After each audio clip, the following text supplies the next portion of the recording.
नमस्कार. लक्ष्मीच्या पावलांनी या मालिकेच्या आजच्या भागात आपण पाहतो की कला दवाखान्यात आलेली असते सौरभकडे आणि तिच्या मागे मागे अद्विक सुद्धा गुपचूप आलेला असतो.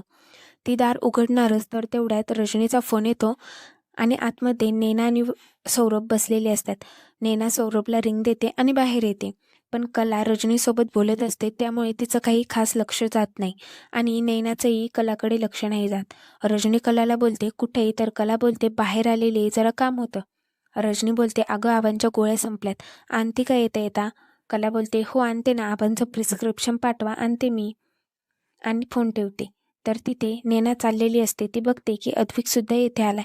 अद्विक येथे काय करतोय, कशाला आला असेल, लक्ष ठेवू का, नाहीतर नको, माझंच झेपत नाही, त्यात याने मला पाहिलं ना तर अजून वाट लागेल. तर तिथे कला बोलते may I come in. Saurabh ring पाहत असतो, हडबडून रिंग खिशात ठेवतो आणि म्हणतो कला ये ना, बस ना. कला आत येते आणि म्हणते सौरभ मला जरा बोलायचंय तुझ्याशी. सौरभ मनात म्हणतो या नेनानी उलटा गेम तर खेळला नाही ना, आता ती मला गोत्यात आणणार की काय. आणि कलाला म्हणतो तू चहा कॉफी काही घेणार का. कला बोलते नेना द्यायची काय तारीख आहे, हे सगळं नॉर्मल आहे ना.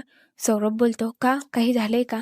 कला बोलते का म्हणजे तिची तारीख कळली तर आम्हाला तयारी करता येईल, सगळं ओके आहे ना. सौरभ मनात विचार करतो ही मला असे प्रश्न का विचारते, हिला सगळं कळलं की काय. आणि कलाला म्हणतो आई आणि बाळ दोघेही हेल्दी आहेत आणि आत्तापर्यंत बाळाची प्रॉपर ग्रोथ झाली. थोडे मूड स्विंग्स होतील, थोडे अनकम्फर्टेबल वाटेल, काळजी करण्यासारखं काही नाही. पण डेट सांगायचं म्हणजे हे सांगता येणार नाही. 9वा महिना लागला की एक अंदाज बांधता येईल. त्यावर कला बोलते ठीक आहे, म्हणजे नॉर्मल स्टेज आहे आणि इतर बायकांसारखीच प्रेग्नेन्सी आहे ना नेनाताईची. सौरभ बोलतो हो. कला बोलते म्हणजे ती चालू फिरू शकते. सौरभ बोलतो चालतात चालतात फिरलंच पाहिजे. कला बोलते मग तू आमच्या घरी का येतोस सौरभ. सौरभ बोलतो आणि मनात विचार करतो बापरे, जापच विचारते ही, हिला जरी कुणकुण लागली तरी ती या विषयाचा फडका पाडेल, विषय माझ्यावर उमटेल आणि नैना नावाची माझी सोन्याचं अंड देणारी कोंबडी अर्धीच राहायची. नाही नाही, असं होतं कामा नाही. आणि तिला म्हणतो होय अगं, तुझी बहीण कशी आहे तुला माहिती आहे ना, ती स्वतःच्या प्रवृत्तीबद्दल काहीही काळजी घेत नाही, पूर्णपणे हलगर्जीपणा करते. आणि ती फक्त माझी पेशंट नाही आहे, ती मैत्रिणी आहे. म्हणून मी अधूनमधून फोन करतो, घरी येतो, बाकी तसं काही कारण नाही आहे. त्यावर कला बोलते नक्की. मला नैनाताईच्या सोनोग्राफीची CD बघायची. सौरभ बोलतो CD अगं, ती आत्ताच CD घेऊन गेली. त्यावर कला बोलते हो का, बरं मग तू तिला जी औषधं प्रिस्क्रिब करतो ती मला सांगशील का. त्यावर सौरभ मनात विचार करतो ही जरा जास्तच खेळात चिरते, पण का. आणि तिला म्हणतो पण का म्हणजे, डॉक्टर म्हणजे म्हणून मला कळेल का, तू हे का विचारतेस. त्यावर कला बोलते कारण नैनाताईने मध्ये पेनकिलर मागवल्या होत्या. ती खूप विचित्र वागते कधी कधी, तिच्या वागण्याचा काही अंदाज लावता येत नाही.